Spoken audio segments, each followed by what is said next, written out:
Hello, beautiful people, and thank you for joining us live or recorded, depending on how you are consuming this.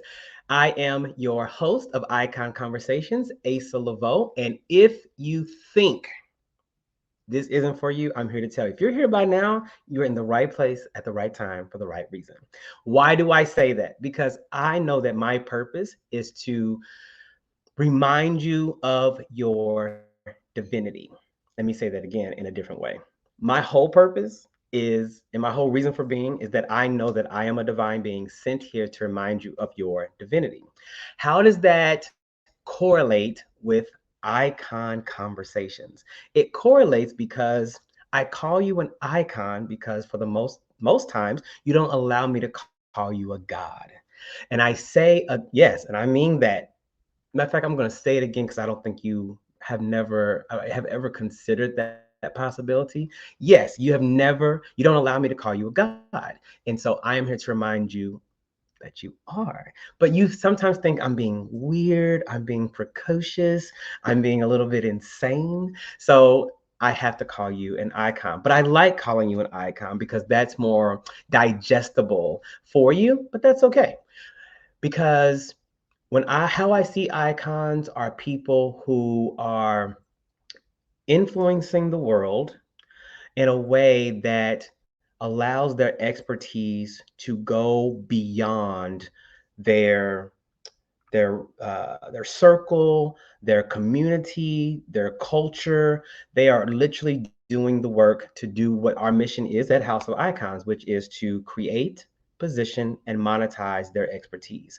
That's how I see icons in a very specific business way. So we have the way that I see icons personally, just your divinity. So I think that everyone is that already. You don't have to prove it to me. If you're breathing, you're that. That's all that matters. But when it comes to business, I am someone that believes it's another step and that you really are someone that desires or is actually implementing, creating, positioning, and monetizing your expertise. Now, that has not always been the case with me. Number one, I didn't always understand my own divinity.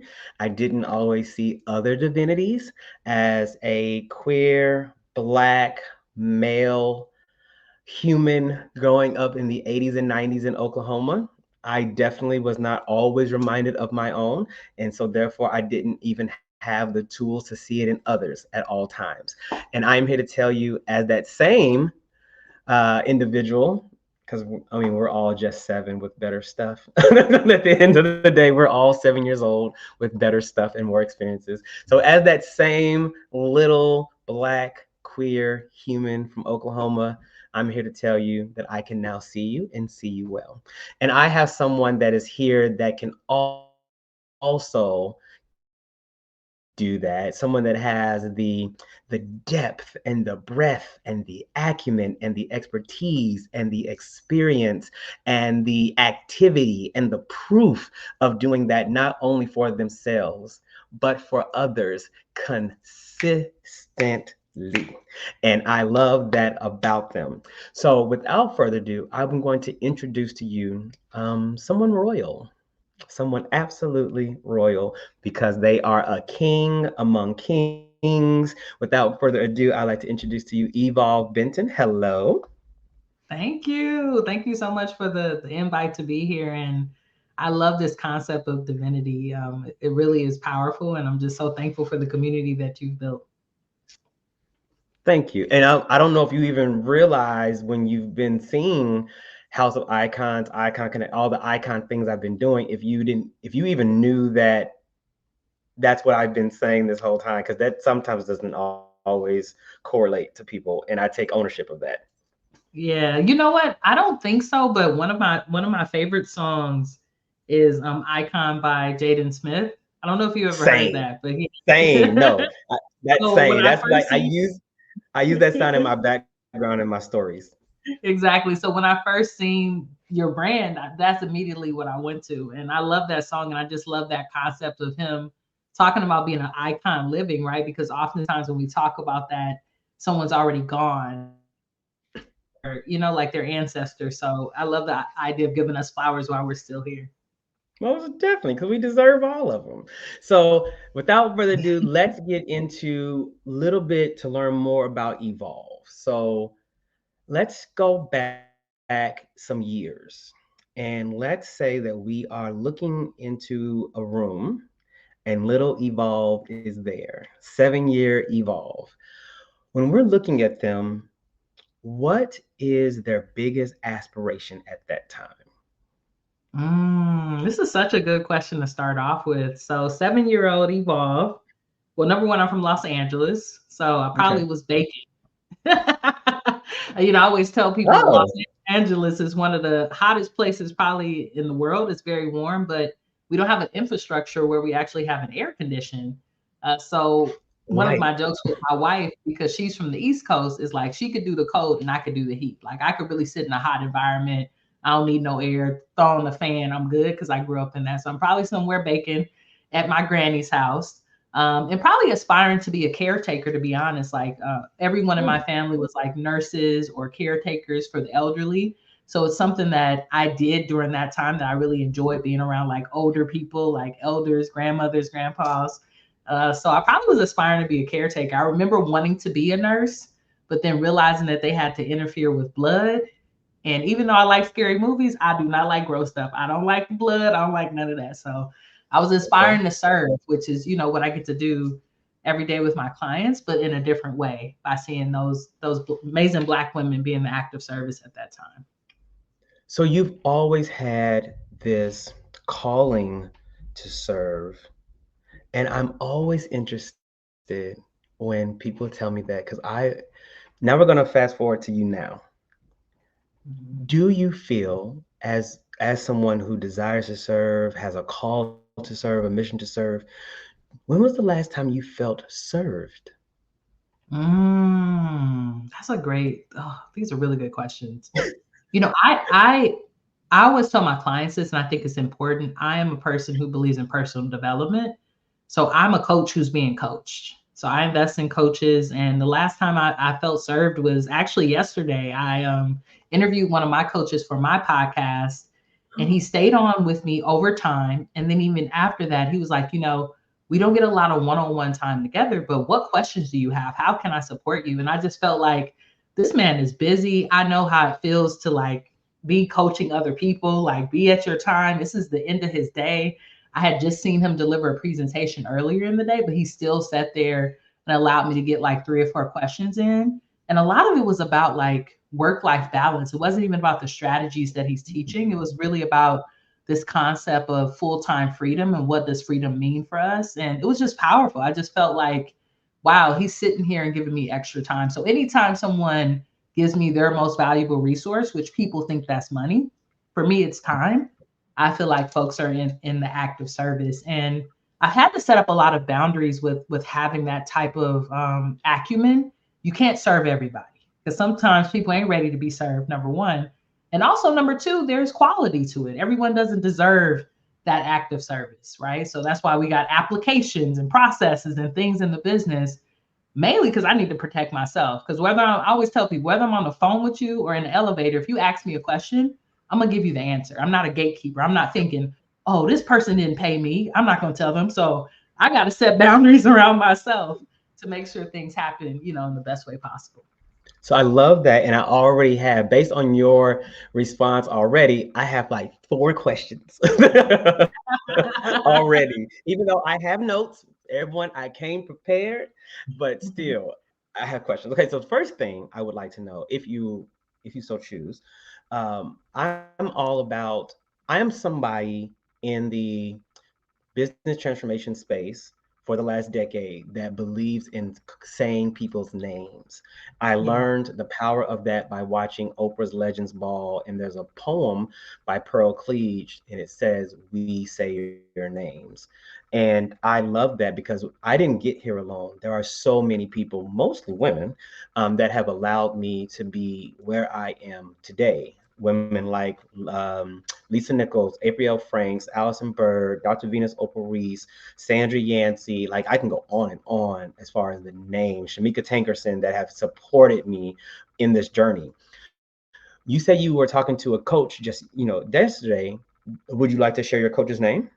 Yeah, of course, definitely. His name is Doug Okay. Broughton. Yeah, Doug Broughton. Okay, so Hmm. Doug Broughton. So Yeah. when you were talking to Doug, you also mentioned about you all were talking about work-life balance. So let me not try to set it up like it's a big deal because it's not. However, some people that are listening, watching, understand that I have written a book, and this book is literally called Fuck Balance Hmm. because I take issue with the way work life balance has been presented to Western society. Yeah. I would love to know some insights that you got from that conversation that could support us all. Yeah, yeah. I think one of the things I totally agree with you on that. Like I don't think it's a place where we can really be balanced. So I was talking to him about particularly seasons, right? And one thing he brought up was there's seasons for different parts of our lives, right? There's seasons where we are locked in on work and we might break some of the boundaries we said. Like we say we don't work weekends. During that time, I'm working weekends. I'm working nights because I got a project. It's something I'm really excited about and I need to get done. There's seasons when we're really in the family, right? Because family needs us, or it's the holidays, right? So really looking at it as like no matter what season it is, how do I stay true to myself and true to my impact and true to the things that I say I'm going to do? No matter whether I say I'm showing up to work or I'm showing up for family or for fun, showing up as present as possible. And the energy that it takes to be not only authentic, but have integrity with the work, right? Because one thing I was telling him is, it's been this thing going on this year about like coaches being scam and scammy stuff and all this language out in social media. And I think what pretty much people are saying is people are running businesses without integrity. And often that's because they want the quick dollar. So I was explaining to him, I want a business that lasts forever, right? Like, not like I want to work in it forever, but I want the longevity. How do I balance all of the things that come with that and not get caught up in the quick, right? Really get caught up in the strategy and the authenticity. So that's the thing I would share with y'all. Like what I learned from him was his balance or his relationship to that is totally different. But I love that we talked about the different seasons and how we come back to our true selves no matter which one we're in. I thank you so much for saying it and saying it that way. And the reason why I say this because I know that some individuals will never read my book just because of the title alone. They don't like that. It doesn't bring them to hear But you're that a good word. marketer. You're a good marketer. I'm sure you set up that so you will That, repel that's anyone the who's not whole point. I want ready. to polarize the heaven out of you as expeditiously as I possibly can because I want a guttural response. I want something like, "Oh, I dig that," or "Who the he think he is?" Like I want all of that simultaneously, and I get that's what marketing allows to do, at least to open at least the conversation. So thank you for saying that because I also believe in the seasons. That's basically what the book is saying. Some days you're able to meet all your clients. And then some days your clients don't see you because you just swipe right on Tinder and you excited about somebody. And then you're not excited. You can't see your Tinder date because now you're experiencing life as someone who's prospecting and you're in that thing. You're like, I gotta get 10 of these, 20 of these, because rent's due, you want to build team, you want to enter this mastermind, and right now it's not looking like that, and you have to make a choice to take some action. So thank you for that. And as you're talking, it was we're talking about balance, we're talking about seasons. I of course I've done my job to look you up, and you have an impressive, and I do mean impressive background in the 9 to 5 space, Mhm. being with your DEI work, uh, being in alignment with medical colleges like and universities, like you have really, really shown up and show out in the corporate space. And we talked about seasons. So when did you know that that season was over? Ah. The good question, right? Why did you quit your job? Right. you, you, I probably knew the season was coming. So for folks who don't know, I worked at one of the top universities in the country, the University of California, and I worked at different institutions, right? So they have UCLA. People know that because of usually sports and stuff. And then they have other schools that are like more connected to medical schools. So when I was at that institution, primarily working with graduate students, and I got my last position, I kind of knew then that that would probably be the last role when I accepted it, mainly because I was making more outside of work than in work. So the money, Mm, right, was not adding up. But also, I was starting to feel like that glass ceiling of progress when it comes to diversity, equity, inclusion, where I wanted to move a little bit farther. The institution wasn't ready. My students wanted to move farther. The institution wasn't ready. So I had a really good bond with them. And I didn't want to, I don't even know, disappoint them on what really could happen. Right. So when I started having to have these really challenging conversations and not be real with students, kind of lie, kind of not even lie, but I get it. it'll be okay, boo. When you know it ain't gonna be okay. That was one moment. The other moment was when COVID happened, right? And COVID was a big moment for me because I was really connected to my corporate identity and I was traveling 3 hours a day back and forth to my institution on the train. So an hour and a half there, yes, and an hour and a half back. And this was good timing. If I did miss the train didn't break down, any of the things that can happen when you're on public transportation, right? So it could be 4.5 hours. And COVID happened and I'm at home and I'm like, why was I doing that? Like I start having all these existential thoughts. I'm waking up, I'm doing my job, I'm doing it remotely, it's going well. Why were they making us do this? Like, and the majority of us had to travel outside of San Francisco because it's so expensive. We worked there to get the check, but we had to leave there to live, right? So COVID just brought this realization of you can make the bag at home. You don't have to stress yourself out. You're nicer. Your stomach doesn't hurt anymore. I was having all these stomach problems. Oh, you were stressed out and you were masking it as a high performer, right? So through therapy and that processing, I probably knew about a year before I quit. And I kind of started to tell my supervisor, like, I'm thinking about moving. I moved to Atlanta. That was the reason why I left. But I wanted to be transparent with her because one thing I'm big on, and you probably know this as we've been kind of building our relationship, I believe all things are structured around relationships and Mhm. reputation. So I appreciate you saying that about my corporate identity because I feel like I did so well because I value relationships. And that was refreshing to most people. Most people valued the bag, the title. I was like, no, I want to actually get to know you because even when I'm not here, we could still do work together and collaborate. And that, and I love the fact that you value relationships. I myself had to learn how to value relationships. I'm not gonna act like that would came easy to me. It didn't. It wasn't inherent, intrinsic to who I was in the moment, and I had to realize that the reason why because I didn't think that anyone valued me. Wow. I could feel Didn't that. think it. So why would I try to put forth effort to get to know you and you get to know me if I'm not worthy of the getting to know? Mm, that's self So love, right? Ugh. self-love is so real. It's so real.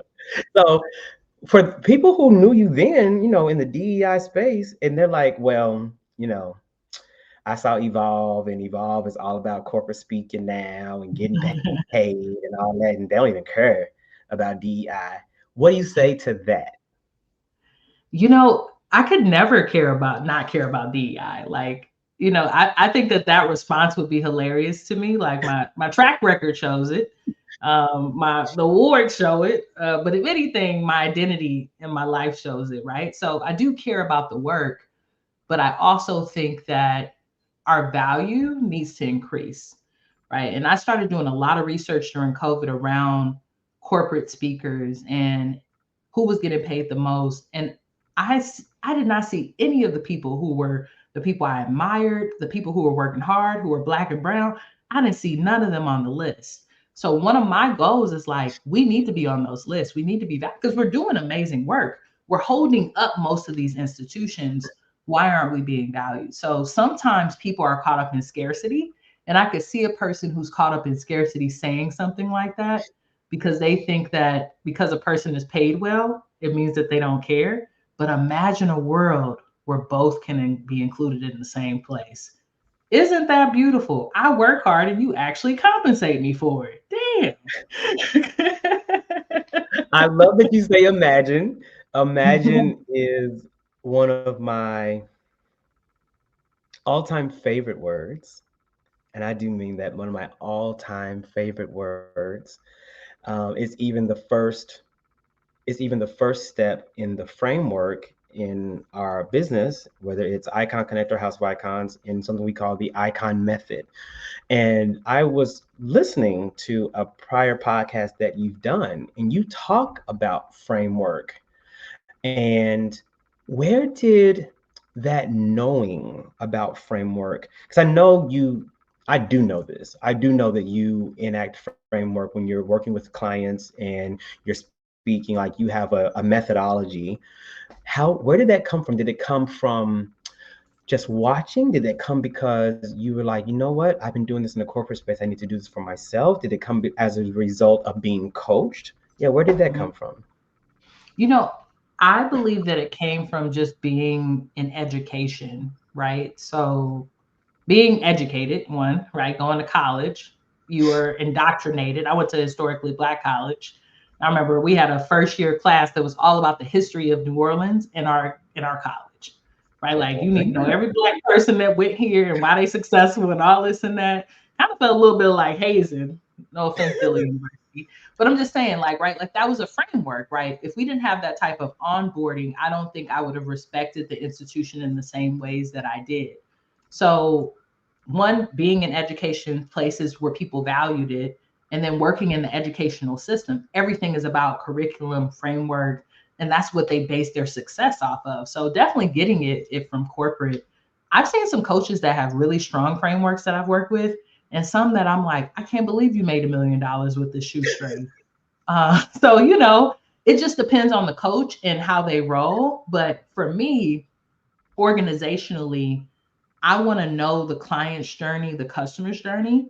It helps me to make things better.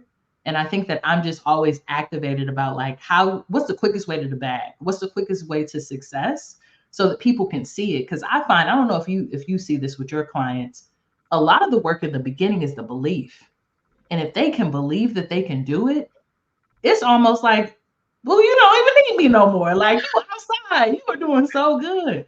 But that belief, it just takes so much. So if you don't have a framework, you don't really know what's working or not, and you can't move things around in the way that you need to really develop a strong program or curriculum for success, but also to know how to help people even more when they're having some of those bottlenecks.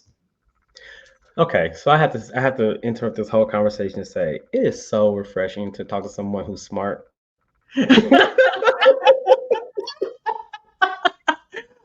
Oh, goodness. I appreciate that. I feel the same way, just to be honest with Like you, right? I like, and it's different. It's okay. Smart has levels, and Yeah. not in a way that makes someone feel, unseen, unheard, unvalued, but it really does have values, because when you've been in the space, you can see things over time that just show up because of the time you spent in that space. And so you are speaking. I have been in this space since 2013. So when I say you are, yeah, you in that thing, like you are in the groove, like you are right in the pocket. Yeah, you in that thing. So, and I say that, number one, I feel very strongly about frameworks. Yes, when I am talking to clients, the biggest thing really is the worthiness factor. Mhm. And they come to me and they say things like, I really want to talk to this really big person in the industry, or, um, they could really do a lot of things for me because they're so big. I'm like, so here's the thing. The moment you stop acting as though there's someone greater than you, your life will change. You better put that on the We, t-shirt, boo. That we might be the are next book right there. That might be the next book. I like like that. we are one source. As RuPaul says oftentimes, we are all God dressed in drag. Like we are God in drag. We are Mm, all connected to each other. We are one because we came from the one, and we're just showing up differently based on what we do when we get out the shower. Like, and I love that way of thinking. And yes, I do have a book that I'm writing right now, and it's called Focused and Worthy, because I don't believe that there's anything that you cannot have, possess, experience if you are first focused, and second feel worthy of possessing that thing. I don't care who you forgiven, not forgiven. I don't care what crime you committed. It doesn't matter. As long as you're focused and worthy. I mean, look at the last president we had. He's done a lot of things that a lot of us are like, how in the world you wouldn't even be elected to PTA board, not the president, just the board. You wouldn't even be in our homeowner association.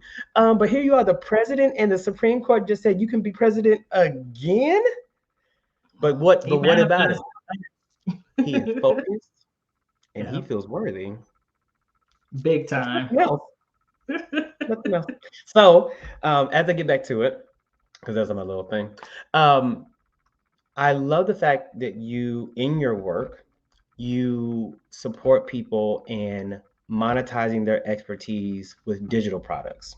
Mhm. Now, if those of you who already know me know what I do, I said it in the beginning. What we do at House of Icons is we create position and monetize your expertise. And what I just said about you, Evolve, is pretty much along the same lines. The reason why I have you on is because there's enough. And I'm not saying that in a fake way or a let me say it on a podcast, but then let me sabotage Evolve when I'm done with the podcast. No, there are so many ways of doing a thing that someone else is kind of doing too. It doesn't make me wrong, you right, because I'm going to attract people that were meant for me. I saw that you did a podcast with one of your students. I think it was a couple Yeah. weeks ago. And Mhm. I'm looking at him and what he's got going. I said, I don't think, even though he's a dope human, I like his stuff. I don't think he would be attracted to work with me. And there needs to be an evolve because I don't think he'd be attracted to me in a business sense. So I love the fact that what we do kinda overlaps, but not really. But you are definitely have an expertise around digital products for sure. And I would love for you to speak more about that, the power of it, the ease of it, people getting into their brains about it when they just need to do the thing. Preach on. I really appreciate you also sharing that thing about collaboration and over competition. I think that people scarcity is a really scary drug and everybody needs to get off of it. Like this belief that you're not going to have enough, that people going to take clients from you. It's so weird and it's really weird behavior. But the other thing is like you said, you really attract who you're supposed to work with. And there's been times when I was supposed to work with a person and I didn't and they worked with someone else and they gave them the headache, and I was so thankful. I was like, "Ooh, boo, I passed y'all." So you might be avoiding the headache. I say that to everyone who's listening, who's maybe thinking about coaching and being an aspiring coach. So I fell in love with digital products when I created my coaching program because it gave me a way to clone myself, and that's what I always tell people. So for folks who don't know, I primarily work with speakers and consultants because that's what I do, right? But as soon as you start working with speakers and consultants, what happens? They get really busy and they get burnt out because everybody wants them to come and do the thing. So they can't be everywhere at once. So that's where the digital product comes in. And it's a great downsell. And for folks who don't understand that, right? You go into a room where it happens, someone says, "Hey, I want you to come in and speak." And you're like, "Cool. My price is 5,000." They like, "We got 500." That's when it's great to have a digital product, right? Because cool, you could have me, but boo, you can't have me live. Go get this recording that I did about 2 weeks ago, and it's gonna be just as good. And then I can go pick up my $5,000 bag. So I'll say that about like the more macro level thought around it so people can understand how easy it is. What people get caught up in is the creation and the perfection. And I want to tell y'all this right now. Say it. No, say it again. The creation and the perfection. You do not need to be perfect with your first digital product. And in fact, you don't want to. You want to get it out there and get as much feedback as possible, because then you can make it like your signature product and make it fun and change the name and do all the things. But right now, you need testimonials and for people to go through that thing and tell you what it's really about. So many of us who go into this work, whether it's digital products, public speaking, coaching, what we really need to get used to is hearing no and failing. If you can fall in love with no's and what you perceive as failure, because you'll be over there thinking you failed, your whole community think you're doing great. It's all in your head, and you gonna hear no. If you didn't hear no today, you didn't put out enough information. You didn't reach out to enough people. You should be hearing no all the time, because it takes a lot of no's to find the divine yes. So that's the thing about digital products, right? You create them when you get paid for them. That's my number one rule. So I don't create nothing until people say they want it or they pay for it. I'm a big pre-seller. Y'all see me do it all the time. Go on, put that credit card in. It ain't created yet, boo, but it's coming, right? And then you create it with easefulness, because it's about getting the information out. And then you can have someone glamour it up later on when you get a little bit of money. But it's super, super easy. The platform that I use and I love is called Kajabi. And I love it because you can literally run your whole business with it. And I need simplicity. So I could do my email marketing, my sales page, send out emails to my folks all in one place and pay one price. But you find your own platform and your own system, and just understand that the aspect you can clone yourself. Imagine the things that you can create and do just by being able to do that with your expertise. And I appreciate all that. And for those that you already know about, the fact that we launched Icon Connect, do I feel some type of way that Evolve just talked about Kajabi? No, because I have built customers and clients and things on Kajabi before Icon Connect was a thing. And guess what? Again, there's no competition. Like sometimes Kajabi just works. Sometimes Thinkific just works. Teachable just works. Coursera just works. Like there are enough things out here because none of us can support every single person. There are millions of entrepreneurs, experts that are going to be doing this over the years that are already doing it. And none of us have the capacity to just do it for everyone. We might want to, but we don't have the capacity to do that. So yeah, for those of you who are watching, yes, Kajabi, I'm letting you know right now, I don't have any issue with Kajabi. That's a very good tool to use. I'd rather you go to Kajabi than some of these other ones for sure, because I know the capacity that they're able to do. Now, when it comes to, let me go back. You mentioned a minute ago about, oh my goodness, now because I felt like I was a student for a moment, and I'm just sitting here listening to you. So my brain went blank. So let me go forward, because now it's not coming to me, but it's okay because I'm not editing this out, because you need to know that sometimes I really like the people that I have on Icon Conversations, and that's why they're iconic to me, because I can sit and listen to them for a very long time. So what I would like to know more about the speaking. The question I have for you is, when was your first time you ever spoke? And if it's the same or not, when was the first time you ever fell in love with speaking? Well,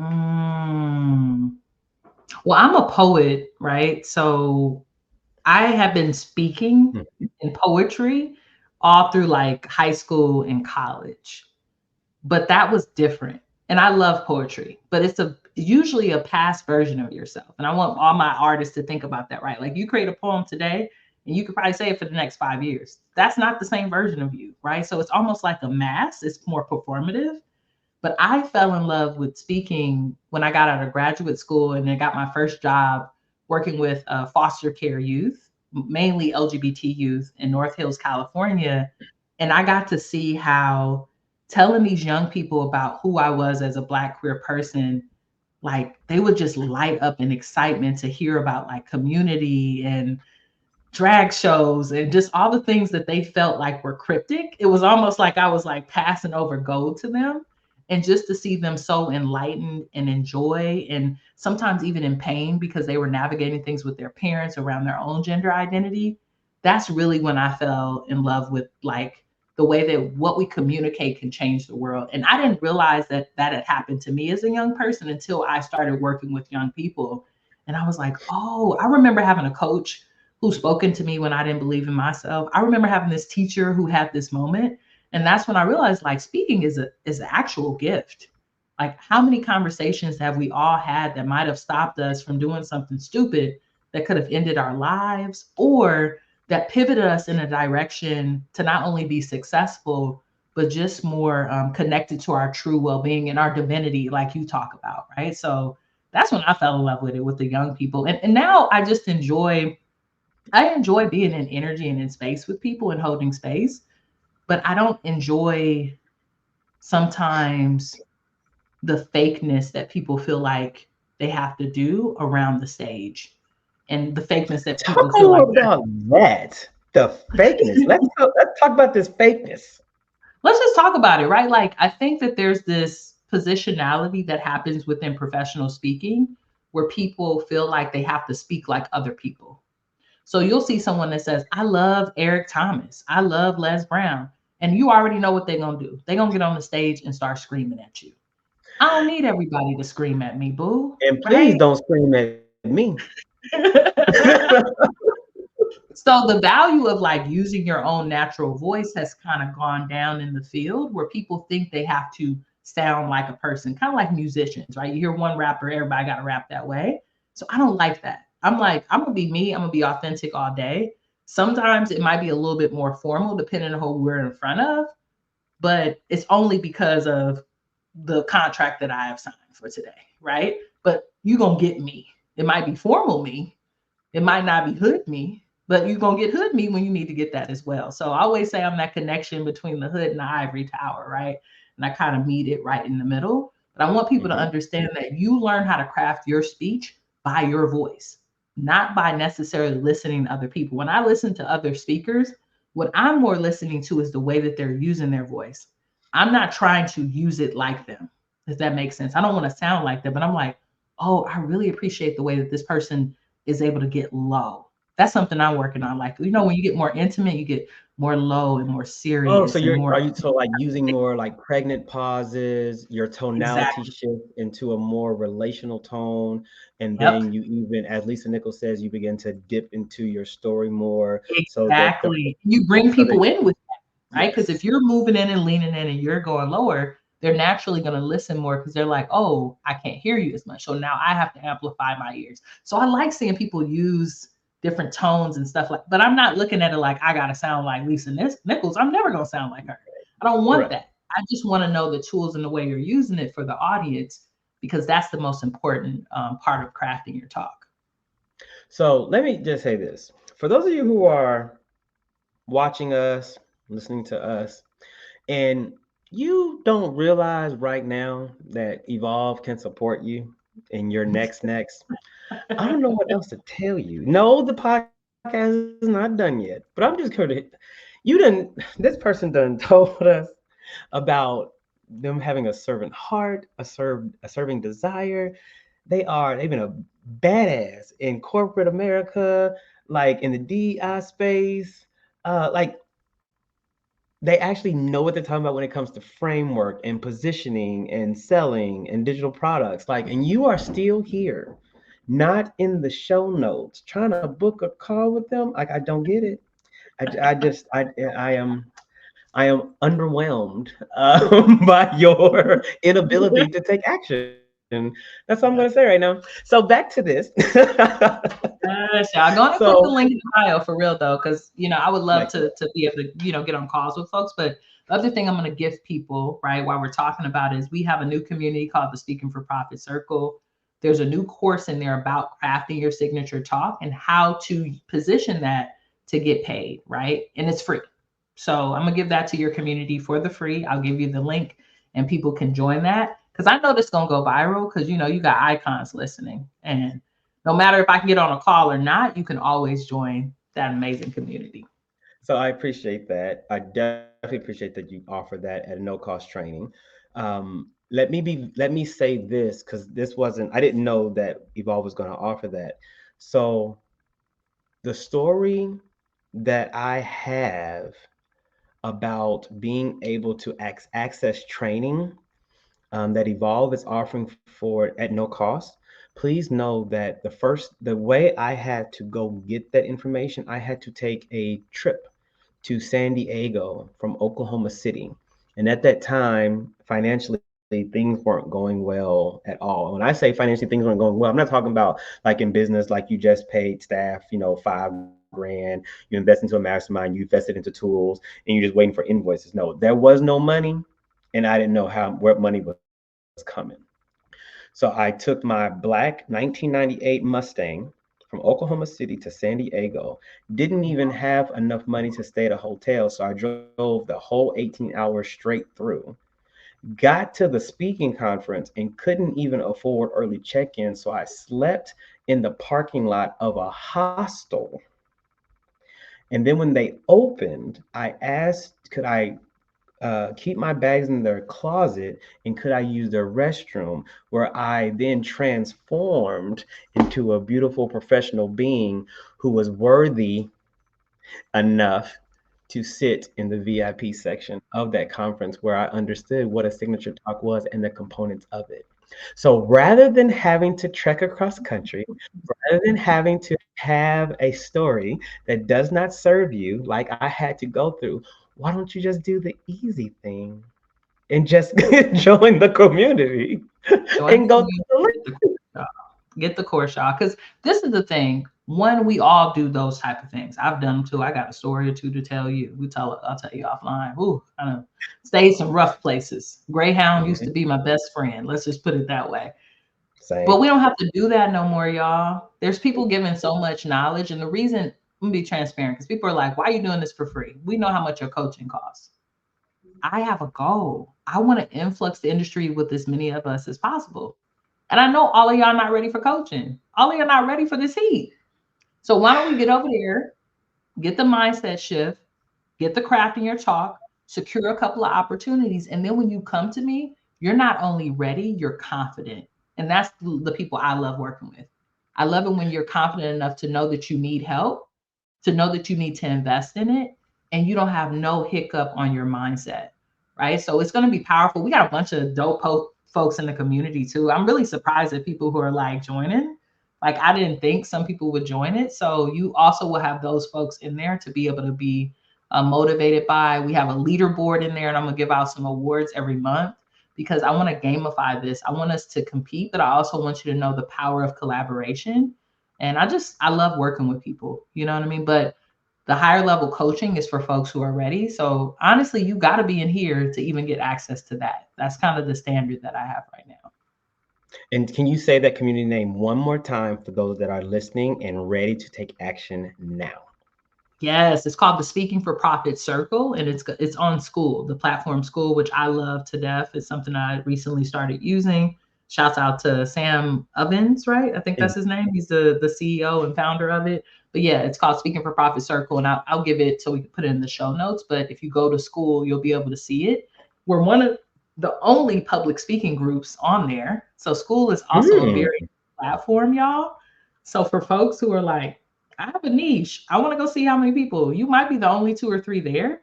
It's like imagine when Mm. Facebook first got started, if you could have been one of the first Facebook groups. That's how I kind of look at Man.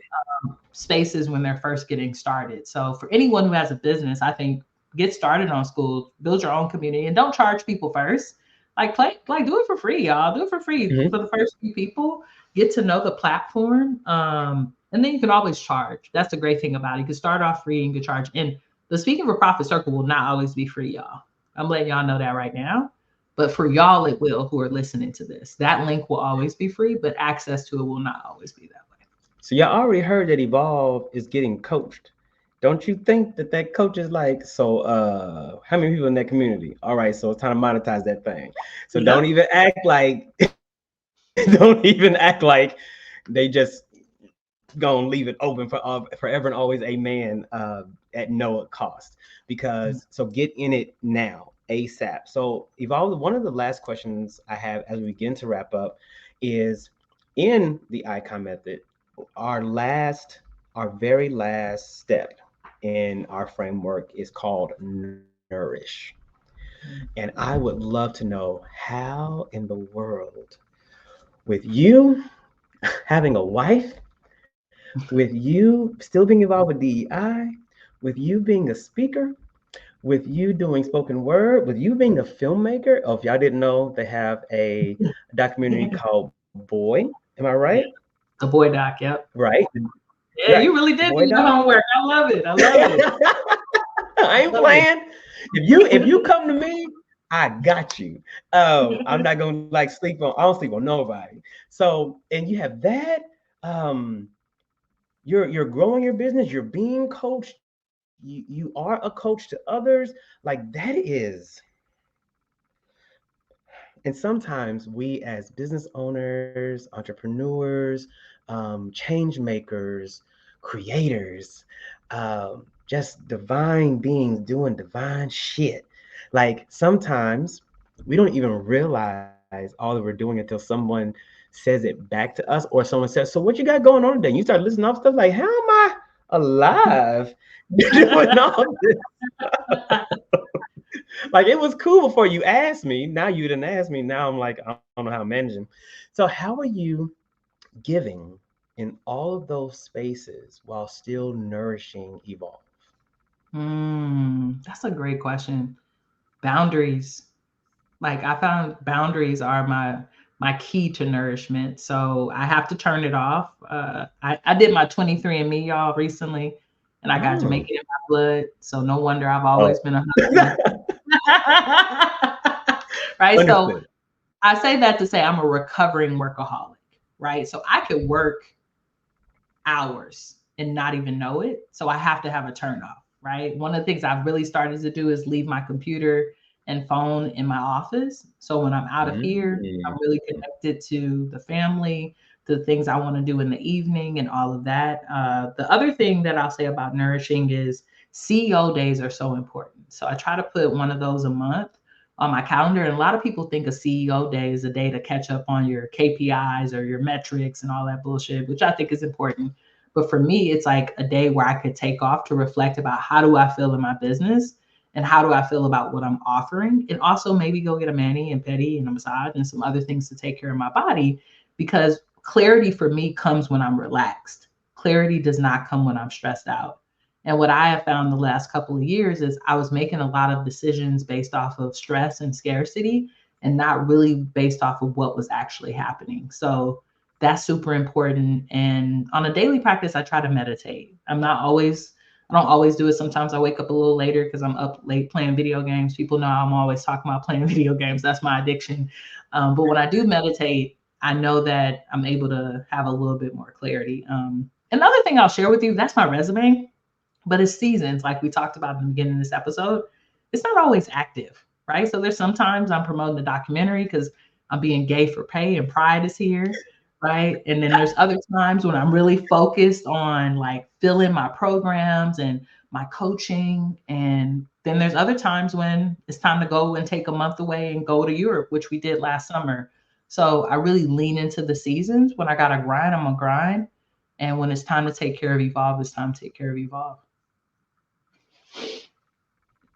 Indeed. And with Mhm. that,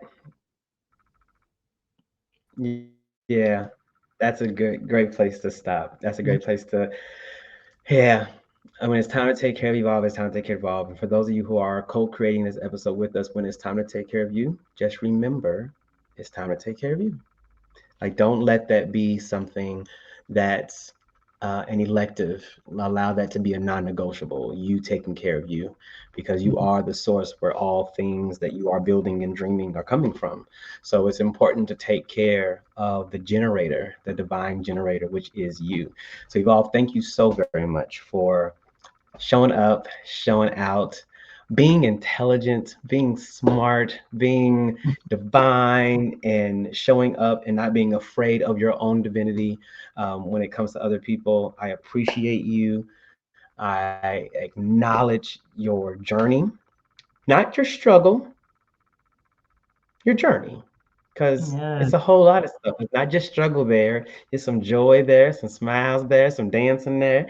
So the whole journey, I appreciate that for you.